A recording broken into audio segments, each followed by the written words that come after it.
Las Vegas, a city built on dreams, luck, and, let's face it, quite a bit of mob money.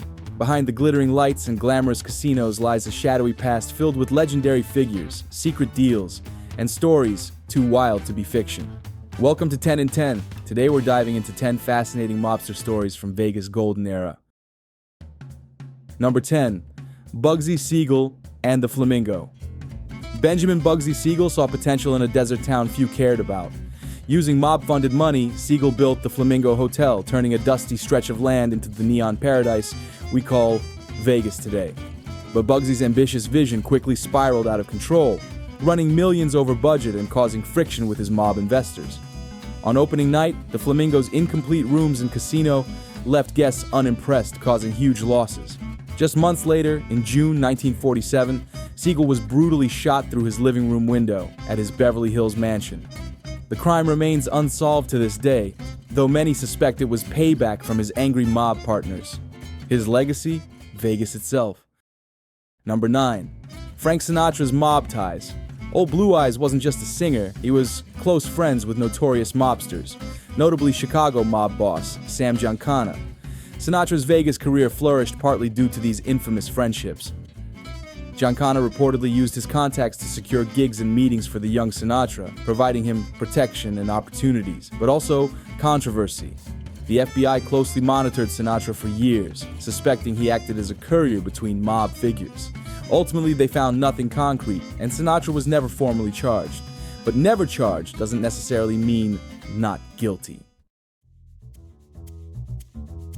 Number 8. Tony, the Ant Spilotro, the real-life inspiration for the 1995 movie Casino. Spilotro was infamous for brutal beatings, murders, and ruthless robberies across Las Vegas. He ran a violent criminal crew known as the Hole in the Wall Gang, notorious for breaking into jewelry stores and casinos. His methods were brutally effective, earning him fear and respect in the underworld. Spilotro's ruthless behavior, however, made him enemies within the mob itself. Eventually, in 1986, he and his brother Michael were lured to a house in suburban Chicago under the guise of a meeting. There, they were savagely beaten and then buried alive in an Indiana cornfield, sending a clear and terrifying message to anyone thinking of crossing the mob. Number 7. Meyer Lansky, the Shadow Banker. Lansky masterminded the mob's finances, funneling cash into casinos and laundering millions. Lansky was so powerful and secretive he became known as the mob's accountant, quietly pulling strings behind the scenes. One gritty story involves Lansky's role in the infamous Havana Conference of 1946, where top mob figures gathered to divide control over gambling operations in the US and Cuba. Lansky orchestrated this meeting, solidifying mob influence for decades. Despite relentless FBI pursuit, he skillfully avoided conviction, retiring to a quiet life in Florida. His ability to evade justice frustrated authorities until his peaceful death in 1983, leaving behind an empire built on deception and crime. Number 6. Rigged casinos. Mob-run Vegas casinos openly cheated customers, rigging slot machines and fixing card games. Slot machines were altered to significantly lower payouts, and magnetized roulette wheels ensured the house always had the advantage. In one infamous scheme, specially marked decks were used at blackjack tables, letting the house anticipate players' moves. One notorious story involved a blackjack dealer caught skimming money at the Stardust Casino. Mob enforcers took him to a remote desert location, severely beat him, and left him stranded overnight as a grim warning. Dealers who dared skim profits or challenge bosses faced severe beatings, disappearances, or death. Some vanished entirely, leaving their families wondering about their fates. It was a ruthless environment, a playground where the house always won, by any means necessary. Number 5. Howard Hughes, Vegas' strange savior. Billionaire Howard Hughes arrived in Vegas in 1966 and quickly began acquiring hotels and casinos, including the Desert Inn. He initially planned a short stay, but ended up staying for 4 months.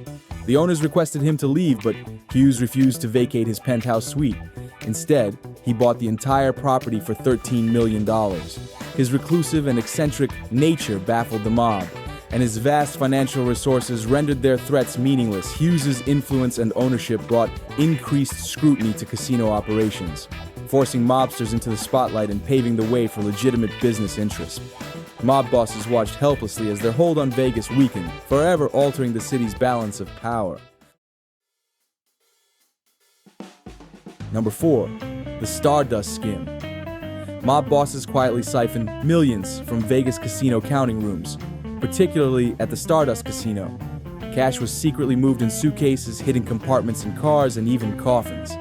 One shocking discovery revealed a network of mob-controlled employees who regularly falsified casino books, meticulously hiding stolen money from authorities. When the skin was exposed by an FBI investigation, it led to a wave of high-profile arrests and sensational trials involving top mob figures and corrupt casino executives. These trials captivated the public, dramatically exposing Vegas's glamorous facade as a thin cover for deep, systemic corruption. Number 3. Frank Lefty Rosenthal, the real casino boss. Rosenthal controlled several casinos, famously portrayed by Robert De Niro in Martin Scorsese's Casino. Rosenthal's groundbreaking casino management methods set new standards for the industry, but his mob connections attracted dangerous rivals and resentment. In 1982, after years of surveillance by authorities and growing tensions with mob associates, Rosenthal narrowly survived a deadly car bombing. The powerful explosion tore through his Cadillac Eldorado outside a restaurant, engulfing it in flames and scattering debris. Miraculously, Rosenthal escaped with only minor injuries. This incident dramatically underscored the ruthless, violent reality of mob-controlled Vegas, where power struggles often turn deadly. Number 2. Gus Greenbomb, the casino manager who crossed the mob. After Siegel's murder, Greenbomb took over operations at the Flamingo, successfully steering it to significant profits and mob approval. However, Greenbomb had his own demons. Heavy gambling and drug addictions led him down a treacherous path. He began skimming profits to fund his vices, betraying the trust of his mob overlords. Mob justice was swift and ruthless. In December 1958, Greenbaum and his wife Bess were found brutally murdered in their Phoenix home. The chilling crime scene, with both their throats slashed, served as a grim warning to anyone contemplating betraying the mob. The gruesome murders underscored the brutal realities hidden beneath the glittering Vegas lights. Number 1. Jimmy Hoffa, Vegas's secret financier. The infamous Teamsters Union boss strategically funneled millions of dollars from pension funds into mob-owned Vegas casinos, significantly bolstering their financial power and influence. Hoffa's deep connections and collaborations with Vegas mob figures allowed the underworld to thrive. However, in July 1975, Hoffa mysteriously disappeared, last seen at a Detroit restaurant. His disappearance sent shockwaves through both the criminal underworld and law enforcement. Many suspect his Vegas mob connections directly influenced his fate, and to this day, Hoffa's disappearance remains one of organized crime's most haunting, unsolved mysteries. Vegas, built on luck, ambition, and ruthless crime. These stories remind us of the dark underbelly that once defined this desert paradise. If you've enjoyed this deep dive into Vegas's gritty past, don't forget to hit like, subscribe, and share your thoughts in the comments below. Until next time, stay curious, stay vigilant, and keep digging beneath the surface.